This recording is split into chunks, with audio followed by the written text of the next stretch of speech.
Assalamualaikum warahmatullahi wabarakatuh. Kami dari kelompok 1 yaitu tentang diskusi kelas. Materi kami kali ini adalah tentang pengelolaan sampah rumah tangga. Pertama-tama perkenalkan, nama saya Naka Prandani dan juga rekan-rekan saya. Perkenalkan, nama saya Linda Sadie. Perkenalkan, nama saya Adinda Zahra. Baik, di sini kami membuat video dan juga tentang video tentang diskusi kelas. Saksikan video ini.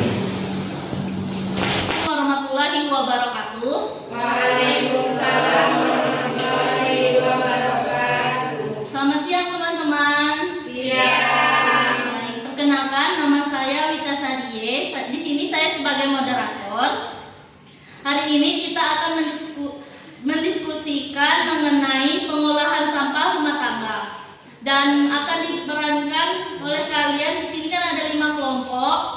Di setiap kelompok akan diberikan waktu maksimal 5 menit untuk menjelaskan kembali pendapat kalian sendiri tentang materi ini. Yang ketiga, penyakit yang timbul akibat pembuangan sampah sembarangan. Kelompok 4, dampak sampah terhadap lingkungan kesehatan.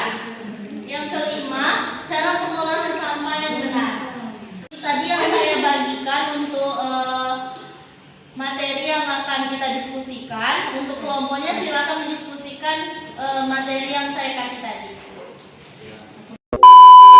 Baik, silakan untuk kelompok 1 menjelaskan pendapat mereka. Baik, terima kasih moderator. Kami dari kelompok 1 akan menjelaskan tentang jenis-jenis sampah berdasarkan bentuknya.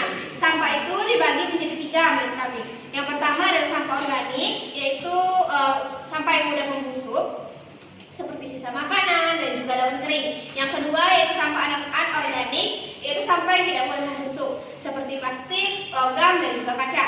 Dan yang ketiga yaitu sampah B3, bahan berbahaya dan juga beracun, seperti baterai, obat kadaluarsa dan juga pestisida. Dengan mengenal jenis-jenis sampah, kita dapat memilah dan mengelolanya dengan tepat. Sekian dari kelompok kami, saya kembalikan kepada moderator. Oke, baik. Beri aplaus untuk mereka. Oke, baiklah. Untuk kelompok 2 silakan untuk menyampaikan pendapat kalian. Menyampaikan pendapat dari kami kelompok 2. Kami akan membahas bahaya kesehatan akibat sampah yang dibuang sembarangan. Nah, sampah yang menumpuk itu dapat yang pertama bisa menyebabkan sarang nyamuk, penyebab DBD. Lalu yang kedua, mengundang tikus dan lalat membawa penyakit. Yang ketiga, menyebabkan polusi udara dari bau busuk. Dan yang terakhir yaitu adalah mencemari air tanah jika terurai ke saluran air. Semua ini bisa memicu gangguan pernapasan, diare hingga penyakit kulit. Maka buang sampah pada tempatnya adalah langkah awal untuk hidup sehat. Baik, silakan untuk selanjutnya kelompok 3 untuk menjelaskan pendapat mereka. Baik, kami dari kelompok 3, saya sebagai perwakilan akan membacakan hasil diskusi kami berdua. Kami sudah mengidentifikasi penyakit akibat sampah. Di antaranya yaitu adalah DBD, karena itu terjadi karena genangan air di sampah jadi sarang nyamuk Aedes aegypti. Dan kedua itu diare. Dari konsumsi makanan atau minuman yang tercemar bakteri sampah. Tifus itu disebabkan oleh bakteri dari lalat yang hinggap di sampah. Yang keempat itu ada infeksi saluran pernapasan akibat polusi udara dari sampah terbakar. Kelima itu ada penyakit kulit seperti gatal atau infeksi akibat kontak langsung. Kebersihan lingkungan sangat menentukan kesehatan masyarakat. Baik, itulah hasil diskusi dari kami dari kelompok 3. Kami kembalikan kepada moderator. Berikan aplaus untuk kelompok 3.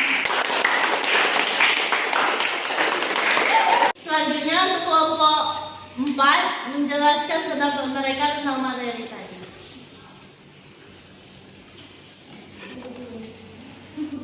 Baik, saya wakilan dari kelompok 4. Di sini kami akan menjelaskan kembali 5 dampak pembuangan sampah sembarangan.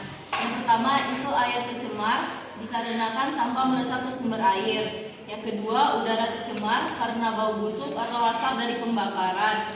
Yang ketiga, tanah rusak, yaitu sampah plastik atau kimia mengganggu kesuburan tanah. Yang keempat, banjir yang disebabkan oleh saluran air tersumbat oleh sampah. Yang kelima, ekosistem terganggu, hewan bisa keracunan sampah plastik. Semua ini berujung pada kerusakan lingkungan dan penyakit bagi manusia.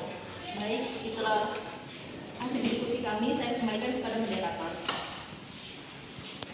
Oke, bagus sekali. Kasih aplaus untuk kelompok 4. Itu tadi untuk pendapat dari kelompok 4. Sekarang kita lanjut ke kelompok 5. Berikan pendapat kalian. Baiklah, terima kasih. Kami di sini kelompok 5 mengambil tentang cara pengelolaan sampah yang benar. Di sini kami sudah menyimpulkan dari diskusi kami tadi ada 3 yang kami ambil. Yang pertama yaitu pemilihan sampah organik dan anorganik seperti sisa makanan, daun, plastik, kertas, dan kaca. Yang kedua yaitu pengelolaan sampah organik yang dapat diolah menjadi pupuk kompos yang bermanfaat untuk tanaman. Yang ketiga yaitu daur ulang sampah anorganik. Kumpulan sampah anorganik yang bisa didaur ulang seperti kertas, plastik, dan kaca dan logam. Sekian itulah tadi penyampaian materi kami tentang cara pengelolaan sampah yang benar.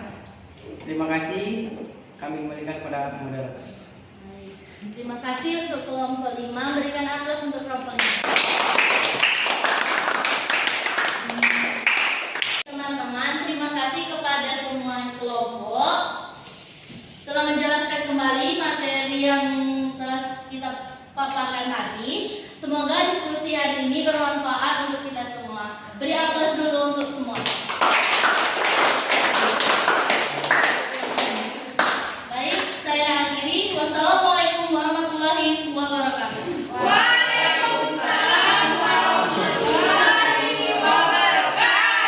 Baik, di sini kami akan menjelaskan tujuan khusus dari metode diskusi kelas.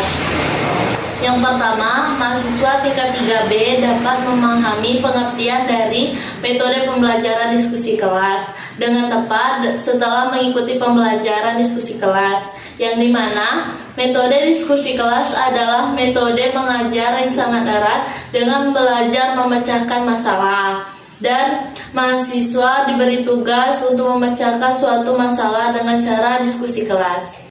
Ada 5 langkah untuk melakukan metode pembelajaran diskusi kelas ini. Yang pertama yaitu persiapan, di mana menentukan topik yang relevan dan menarik sesuai dengan tujuan pembelajaran. Yang kedua yaitu pelaksanaan diskusi, di mana moderator menyampaikan atau memberitahu tujuan dan aturan berdiskusi kepada setiap peserta. Yang ketiga yaitu pembentukan kelompok, membagi beberapa peserta menjadi beberapa kelompok di mana setiap kelompok terdiri dari 2 atau 3 orang. Yang keempat, presentasi hasil. Setiap perwakilan kelompok harus mempresentasikan hasil diskusi mereka.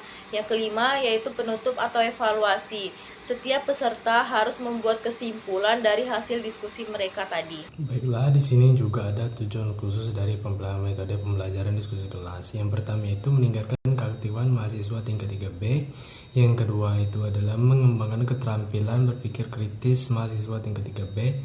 Yang ketiga itu mendorong pelajaran kolaboratif pada mahasiswa tingkat 3B.